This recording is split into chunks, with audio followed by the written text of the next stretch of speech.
اللہ کے تمام دوستوں کو نازیہ نور احسان باہو کی طرف سے آج کے تفکر میں حق اللہ بسم اللہ۔ آج کا جو تفکر ہے اس کے لیے مجھ نچیز کی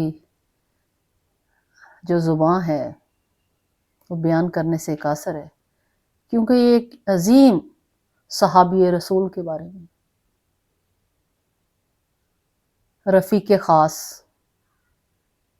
یار غار سور، جناب حضرت ابوبکر صدیق رضی اللہ تعالیٰ عنہ، جو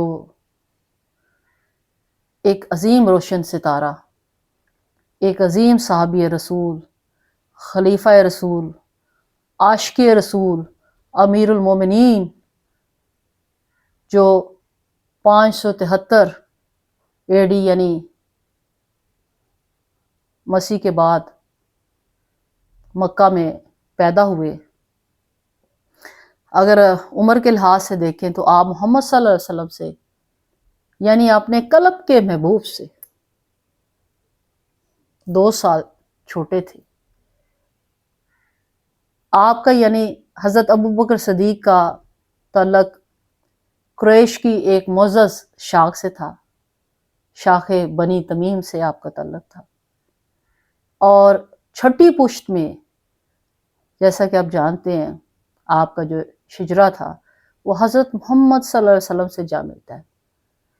آپ کا اصل نام عبداللہ اور ابوبکر آپ کی کنیت تھی، جو اتنی مشہور ہوئی کچھ لوگ تو آپ کا اصل نام جانتے ہی نہیں اور آپ کو ابوبکر کے نام سے ہی جانتے ہیں، لیکن آپ کا اصل نام جو تھا وہ عبداللہ تھا۔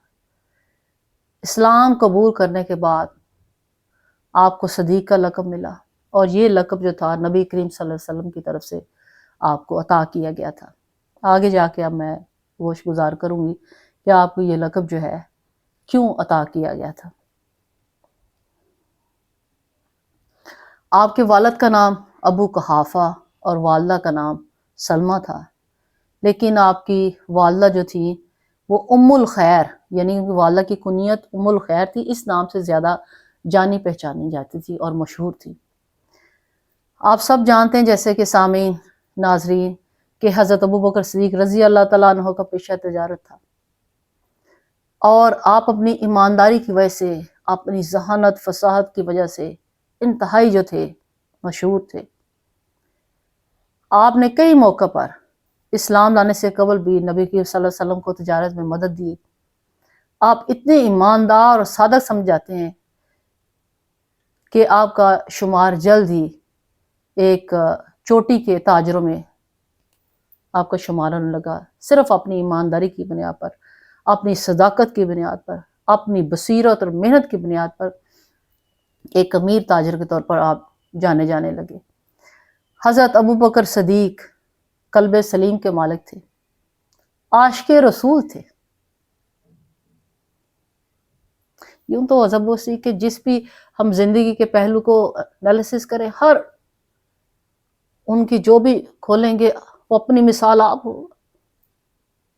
کیوں ہوگا؟ کہ وہ عاشق رسول تھے۔ ان کا قلب کون تھا؟ محمد ان کا قلب تھا۔ کیسے نہ عظمت کو پاتے اور کیسے نہ بامراد ہوتے اور کیسے نہ لازوال ہوتے۔ عشق لازوال کیا انہوں نے محمد سے۔ عاشق رسول، کیسے عاشق رسول؟ ایسی حب کہ آپ یعنی حضرت ابوبکر صدیق رضی اللہ تعالیٰ عنہ کی بے مثل عظمت، ریاضت اور صداقت کے ایسے معترف تھے کہ جب حضرت محمد صلی اللہ علیہ وسلم نے حضرت صدیق اکبر کے سامنے اللہ وحدہ لا شریک کا راز کھولا، آپ نے یعنی انہیں اسلام کی دعوت دی، کلمے کی حقیقت آپ پر کھولی، تو حضرت ابوبکر صدیق نے بغیر کسی شک و شبہ کے، بغیر کسی حجت کے، بغیر کسی دلیل کے آپ پر ایمان لے آئے۔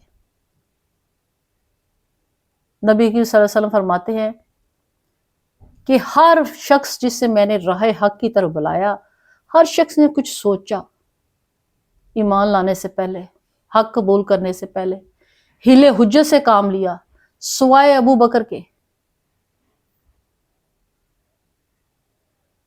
کتنی بڑی بات ہے، کتنا بڑا انعام ہے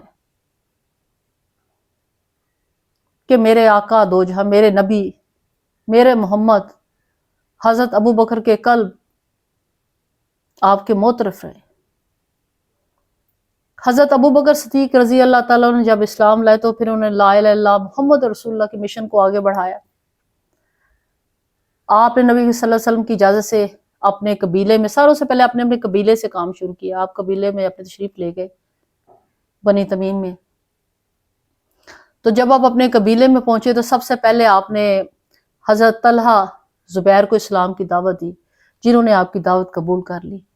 پھر حضرت عبد الرحمن بن عوف، جن کا آپ نے بڑا نام سنا، چل کر وہ ایک عظیم صحابی کے طور پر سامنے آئے اور انہوں نے اسلام کی بے شمار خدمات سر انجام دی. انہوں نے ان کو دعوت دی جب حضرت ابو بکر نے، تو انہوں نے بھی اسلام کر لیا، قبول کر لیا. یعنی حضرت طلحہ زبیر اور حضرت عبد الرحمن بن عوف کی جو حق میں آنے کا جو صحرا ہے وہ حضرت ابو بکر صدیق رضی اللہ تعالیٰ عنہ کے سر ہے. اس کے بعد 8 انالیسس کریں تو اور نابی گرامی جو سردار تھے، انہوں نے حضرت ابو بکر صدیق کے دعوت حق کو قبول کیا. تو جب اس کامیابی سے آپ ہمکنار ہوئے تو ابھی تک جو اسلام کا مشن تھا، جو دعوت حق کا مشن تھا، وہ تھوڑا خفیہ طور پر چل رہا تھا. اس کے بعد حضرت ابو بکر صدیق نے نبی صلی اللہ علیہ وسلم سے عرض کیا، یا رسول اللہ صلی اللہ علیہ وسلم،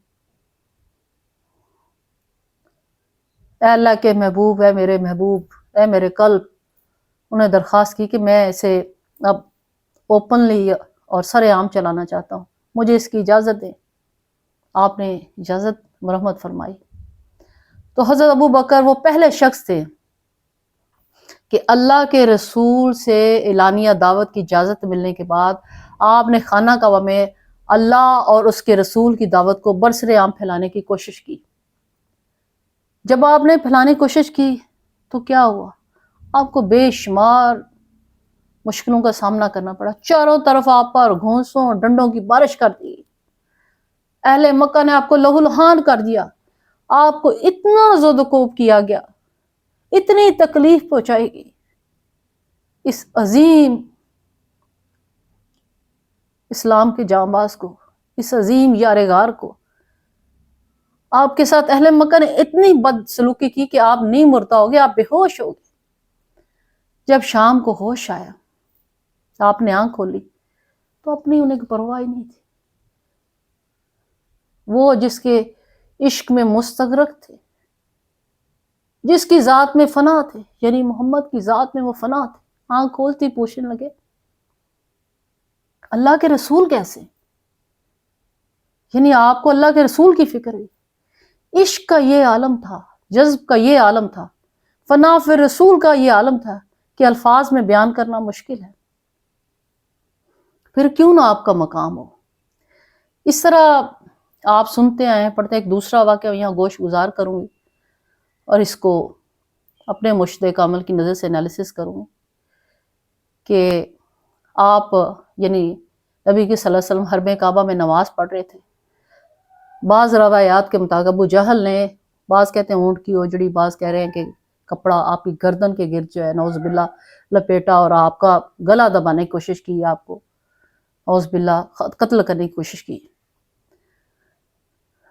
تو حضرت ابو بکر صدیق نے جو ہی یہ منظر دیکھا تو آپ نے نبی کے صلی اللہ علیہ وسلم کی فوراً سے کپڑا اتارا اور ان کی جان بچائی. کیا عاشق تھا، کیا عشق تھا، سبحان اللہ. عاشقی کو دیکھنا ہو، وفا کو دیکھنا ہو، اثار کو دیکھنا ہو، قربانی کو دیکھنا ہو، دوستی کو دیکھنا ہو، خلوص کو دیکھنا ہو، امتی کو دیکھنا ہو، یار کو دیکھنا ہو، تو اس کی مثال حضرت ابو بکر صدیق سے بڑھ کر کوئی نہیں ہو سکتی. ابو بکر صدیق کا جہاں قلب محمد کے سلسلے میں نے بیان کیا ہے کہ محمد آپ کا قلب تھے، محمد کے دل کی دھڑکن کے ساتھ آپ کی دھڑکن دھڑکتی تھی. ایک اور بھی آپ کو اعزاز حاصل ہے، وہ تھا آپ نے اپنی دولت کو جہاں اسلام کی ترویج کے لیے، دین کے استحکام کے لیے استعمال کیا، وہیں آپ غلاموں کو آزاد کرنے میں بھی آپ کا بہت بڑا کردار ہے۔ آپ غلاموں کو خریدتے تھے اور آزاد کر دیتے تھے، خصوصاً ایسے غلام جن کے جو مالک تھے ان پر اسلام لانے کے بعد بے حد ظلم جو تھا انہوں نے روا رکھا ہوا تھا۔ انہی میں سب سے پہلا جو ذکر آتا ہے وہ حضرت بلال رضی اللہ تعالیٰ عنہ کا ذکر آتا ہے، جو ایک زبردست قسم کے لازوال عاشق رسول تھے، تو ان کے مالک میں ان پر بے انتہا جو تھا ظلم کر رکھا تھا، تو آپ یعنی حضرت ابوبکر صدیق نے حضرت بلال کو منہ مانگے داموں خریدا اور انہیں آزادی دلوایا۔ یہ ابو بکر کا اعزاز تھا۔ حضرت ابو بکر نے یوں تو اس سلسلے میں بہت خدمات سر انجام دی، لیکن سب سے اہم بات یہ ہے کہ انہوں نے حضرت بلال کے علاوہ جن اہم غلاموں کو خریدا اور جنہوں نے آگے جا کر بہت اہم خدمات انجام دی دین کے پھیلاؤ میں، ان میں عمر بن فاریہ، نذیرہ، ناہدہ، جاریہ بنت ناہدہ جو ہے وہ اہم ہے۔ آپ نے ان کے ظالم مالکوں سے انہیں خریدا کیونکہ انہوں نے اسلام قبول کر لیا تھا، تو یہ غلام اللہ کی راہ میں طرح طرح کی صحبتیں برداشت کر رہے تھے۔ حضرت ابوبکر صدیق رضی اللہ تعالیٰ نے خریدا اور آزاد کر دیا۔ اس طرح ابو بکر کا یہ ایک اہم اعزاز ہے کہ انہوں نے اپنے جان و مال کو کس طرح سے استعمال کیا، ہمیں ایک عملی انہوں نے ترغیب بھی بتائی، طریقت بھی بتائی کہ وہ کون سے لوگ ہیں جو اللہ کی راہ میں اپنی جانوں کو بیچ دیتے ہیں۔ پھر ایک جب قریش مکہ نے حضرت ابو بکر پر ظلم کی انتہا کر دی تھی، تو آپ پھر اباسینیہ کی طرف جو تھی، آپ نے نبی کی صلی اللہ علیہ وسلم کے حکم سے پھر ہجرت کی، وہاں آپ ملے اس قبیلے کے، اس وقت اس کا بڑا اثر و رسوخ تھا قریش مکہ پر اور ان کے سرداروں پر۔ تو آپ نے ان سے کہا کہ اس طرح جو ہے میرے اسلام لانے کے بعد ان سے مدد طلب کی، اور جب ان کے گوش گزار کیا تو انہوں نے نہ صرف ان کے پیغام کو غور سے سنا بلکہ ایک معاہدہ کیا، اور پھر وہ اس معاہدے کے تحت اس کے بعد کسی مکہ کے سردار کو جرأت نہ ہوئی کہ ابو بکر کی طرف وہ آنکھ اٹھا کر دیکھ سکتے۔ اسی دوران پھر ایک معراج کا واقعہ پیش آ جاتا ہے۔ معراج کے واقعے سے آپ سب واقف ہیں کہ کیسے پلک جھپکنے میں میرے آقا نے معراجیت کی وہ انتہا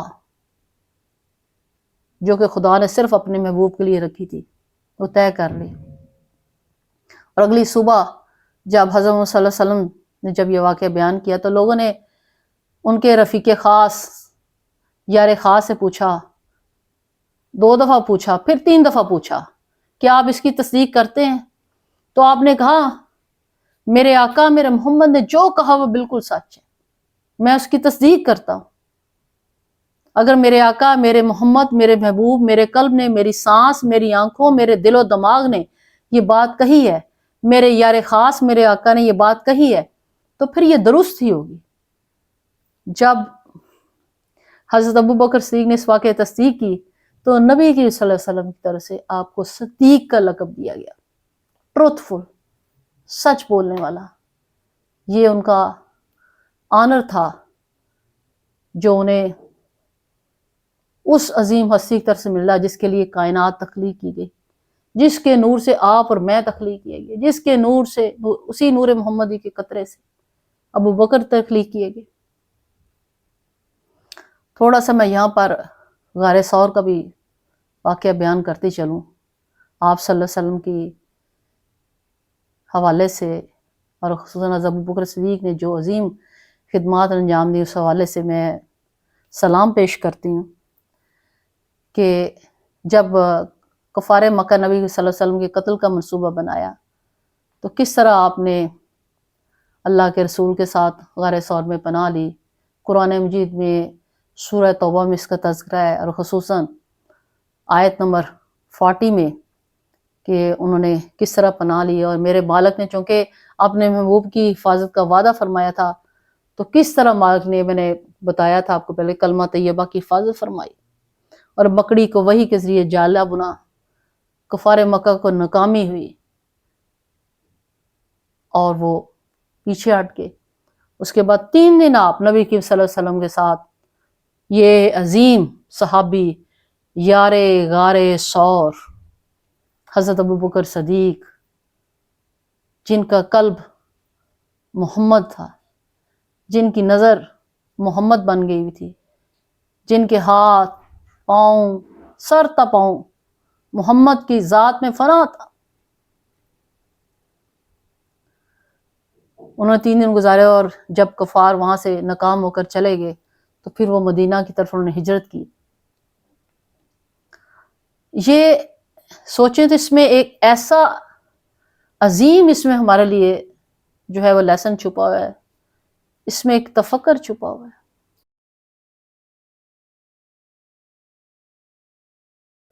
حضرت ابوبکر صدیق نے ایک عظیم صحابی رسول کے طور پر، ایک امتی کے طور پر، جو نبی کی حب اختیار کی، جس طریقت پر وہ چلے، جس طرح سے انہوں نے اپنی خلافت میں نہ صرف اسلام کی ترویج کی کوشش کی بلکہ زکوٰۃ کا باقاعدہ نظام نافذ کرنے کی کوشش کی اور سودی نظام کو ختم کرنے کی کوشش کی۔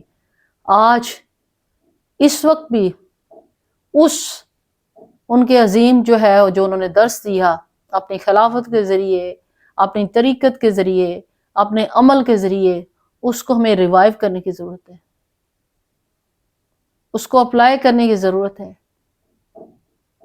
تاکہ بحیثیت امتی، بحیثیت بشر، بحیثیت آدم، ہم اس عظیم طریقت کو، جو کہ اصل میں حضرت ابوبکر کی طریقت نہیں، بالکل اپنے آپ کو انہوں نے فنا کر دیا تھا نبی کی طریقت میں، جس طرح سے انہوں نے اپنے آپ کو جذب کیا، جس طرح انہوں نے دین کی حب اختیار کی اور دنیا کی حب کو پرے کیا، آج ہمیں بھی ضرورت ہے کہ ہم سب بھی بحیثیت امتی، بحیثیت بشر جو ہے اسے اپنے آپ پر امپلیمنٹ کریں اور اسے اپنانے کی کوشش کریں، تاکہ اس نور ہدایت کو جو اس عظیم صحابی نے، اس عظیم بے مثل سپوت نے عشق لازوال کے ذریعے ہمیں بتایا، ہم بھی اس میں سے کچھ جو ہے وہ نور حاصل کر سکے،